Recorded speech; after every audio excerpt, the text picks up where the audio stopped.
Hello friends, नमस्कार, good morning. कैसे हैं आप सब लोग?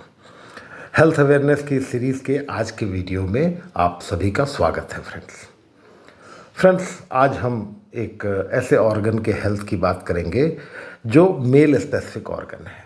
और चूंकि मेल स्पेसिफिक ऑर्गन है, सिर्फ पुरुषों में ये ऑर्गन होता है, तो इसकी समस्या भी सिर्फ पुरुषों में होती है। यस फ्रेंड्स, आज हम बात करने वाले हैं प्रोस्टेट हेल्थ की। फ्रेंड्स, आपको ये जान के बहुत आश्चर्य होगा कि इंडिया में ओरल कैंसर के बाद, मुंह के कैंसर के बाद, हर साल सबसे ज़्यादा डेथ रिकॉर्ड्स होती हैं प्रोस्टेट कैंसर से।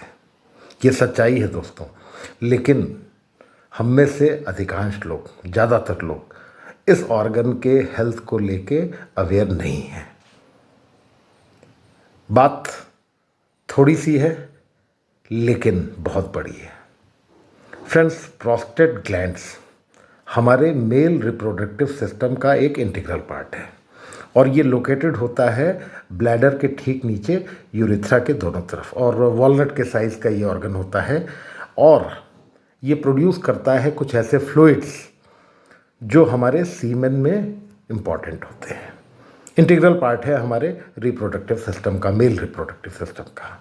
लेकिन फ्रेंड्स, जैसे एज प्रोग्रेस होनी शुरू होती है 35 प्लस, इस ऑर्गन में थोड़ी सी इनलार्जमेंट स्टार्ट होती है।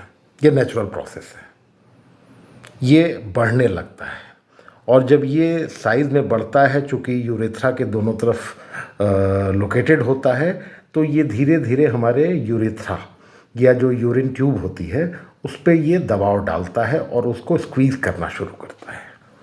आप देखिए, इसके जो कॉमन सिम्टम्स हैं, सरफेस होते हैं 40 प्लस या 45 प्लस के बाद, लेकिन ये प्रोसेस स्टार्ट हो जाता है, मान के चलिए 35 प्लस में ये इनलार्जमेंट स्टार्ट हो जाता है। बड़े कॉमन सिम्टम्स हैं जो आप किसी से भी चेक करें तो मैक्सिमम मेल्स जिनकी एज 40 प्लस है वो कहीं ना कहीं इन प्रॉब्लम्स को अपने साथ फील करते हैं। एक सबसे कॉमन प्रॉब्लम, फ्रीक्वेंट यूरिनेशन, बार बार बाथरूम फ्रेश होने की फीलिंग होना, और यूरिन पास करने के बाद एक एम्प्टीनेस की फीलिंग नहीं आना, जैसे यूरिन पास कर लिया लेकिन एकदम फ्री हो गए, ऐसी फीलिंग नहीं आना। रात में कई बार आप यूरिन जाने के लिए उठना, यूरिन के फ्लो में प्रॉब्लम, और यूरिन के पास होने के बाद कुछ ड्रॉप्स, जब आपको लगता है कि अब हो गया और आपने अनवाइंड कर लिया, उसके बाद कुछ ड्रॉप्स निकलना, पेनफुल यूरिनेशन, और जब ये प्रॉब्लम बहुत बढ़ जाती है तो यूरिन से ब्लड भी आने लगता है दोस्तों। और जब ये प्रॉब्लम अननोटिस्ड रहती है, बढ़ती जाती है, तो स्लोली एंड स्टेडली ये बाद में प्रोस्टेट कैंसर के रूप में सामने आता है, जो कि एक बहुत ही सीरियस और लाइफ थ्रेटनिंग प्रॉब्लम है दोस्तों।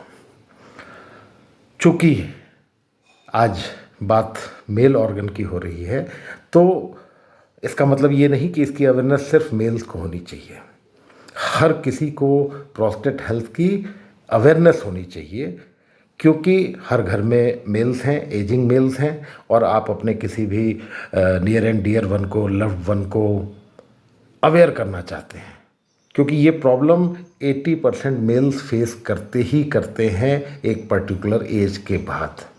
प्रोसेस 35 प्लस में स्टार्ट हो जाता है और इसके जो सिम्टम्स हैं वो 40 प्लस के बाद सरफेस होना शुरू करते हैं। शुरू में हम उसको बहुत नोटिस नहीं करते हैं, लेकिन जैसे जैसे हमको इसकी सीवियरिटी बढ़ती जाती है तब हमको पता चलता है कि साहब ये प्रॉब्लम है। फिर डॉक्टर को हम कंसल्ट करते हैं और फिर उसके मेडिकेशंस हैं, ऑपरेशन है, बहुत सारे उसके बाद, क्योंकि ये एक ऐसी लाइफ स्टाइल रिलेटेड प्रॉब्लम है जो आज अगर हम इसकी अवेयरनेस रखें, इस पे काम करें, तो हम प्रोस्टेट हेल्थ को अपने अच्छा रख सकते हैं। और अगर हमारी प्रोस्टेट हेल्थ अच्छी है तो हम ये जो कॉमन सिम्टम है, ये थोड़े से एम्बैरसिंग होते हैं ये symptom, frequent urination, after urination कुछ ड्रॉप्स आना, या लेट नाइट में बार बार आपको उठना जिससे हमारी नींद डिस्टर्ब होती है, और भी बहुत सारे इसके कॉमन सिम्टम्स हैं। लेकिन शुरुआत में ये छोटे छोटे सिम्टम्स हम अगर नोटिस करें, जितने भी हम 40+ के लोग हैं अगर ये नोटिस करें, तो इसमें से जो मैंने 5-6 सिम्टम्स बताए कुछ आप ज़रूर फील कर रहे हैं, क्योंकि ये एक नेचुरल प्रोसेस है। एक पर्टिकुलर एज के बाद प्रोस्टेट में इन्लार्जमेंट होना बहुत कॉमन है। लेकिन अगर हम अवेयर हैं, अगर हम इसके कुछ सॉल्यूशंस करते हैं, कुछ लाइफस्टाइल रिलेटेड चेंजेस लाते हैं, तो हम एक बड़ी समस्या से बच सकते हैं दोस्तों। ये बड़ा इंटीग्रल पार्ट है हमारे रिप्रोडक्टिव सिस्टम का।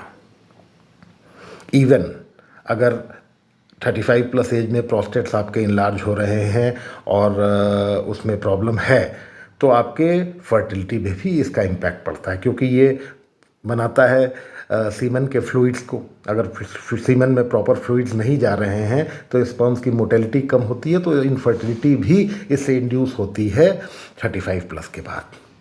तो फ्रेंड्स, इतना इम्पॉर्टेंट ऑर्गन हमारी बॉडी का, और रिस्क रेशियो बहुत बड़ा है। मैंने आपको बताया कि ये एक डेथ रेशियो में ओरल कैंसर के बाद सेकंड हाईएस्ट जो परसेंटेज है वो प्रोस्टेट कैंसर से होती है दोस्तों। तो अवेयर रहें अपने प्रोस्टेट हेल्थ के बारे में। और एक कॉमन सॉल्यूशन जो हम सबको करना चाहिए, ड्रिंकिंग लॉट ऑफ वाटर। दिन में 2 से 4 लीटर पानी हमको पीना चाहिए। वाटर कंजम्पशन हमारे ओवरऑल हेल्थ के लिए भी बहुत अच्छा है, लेकिन हमारे प्रोस्टेट हेल्थ के लिए ये बहुत ही अच्छा सॉल्यूशन है, क्योंकि फ्लश आउट होंगी बॉडी, टॉक्सिन्स निकलेंगे, प्रोस्टेट ओवरवर्क नहीं होगा, जो हमारे प्रोस्टेट के काम करने की फ्रीक्वेंसी है वो नॉर्मल लेवल पे बनी रहेगी, तो हमारे प्रोस्टेट में इनलार्जमेंट होने की संभावनाएं कम होती हैं। इसके अलावा जो लोग ऑलरेडी इससे सफ़र कर रहे हैं, जो किसी मेडिकेशन पे हैं, जो डॉक्टर के एडवाइस पे हैं, उनके लिए हमारे पास कुछ बड़े नेचुरल सॉल्यूशंस हैं। और एज़ यूजुअल वीडियो में हम सॉल्यूशंस नहीं बात करते हैं। कॉल कर सकते हैं, मुझे मैसेज कर सकते हैं, व्हाट्सएप कर सकते हैं। डिस्क्रिप्शन बॉक्स में मेरा मोबाइल नंबर शेयर्ड है। तो फ्रेंड्स, प्रोस्टेट हेल्थ के लिए अवेयर रहिए, इस पे काम करिए, सॉल्यूशन लीजिए। अर्ली 35+ के बाद अगर हमको अवेयरनेस है और हम कुछ सॉल्यूशंस ले रहे हैं इसके लिए, तो हम अपने प्रोस्टेट हेल्थ को फॉर ए लॉन्गर पीरियड अच्छा रख सकते हैं दोस्तों। तो आज के इस छोटे से वीडियो में सिर्फ हमने बात की प्रोस्टेट हेल्थ की और रिलेटेड प्रॉब्लम्स की। आगे और ऐसे ही किसी इम्पोर्टेंट ऑर्गन के हेल्थ को लेके बहुत जल्दी आपसे रूबरू होऊंगा। तब तक के लिए have a very good day ahead. Thanks for patient listening. Thank you very much.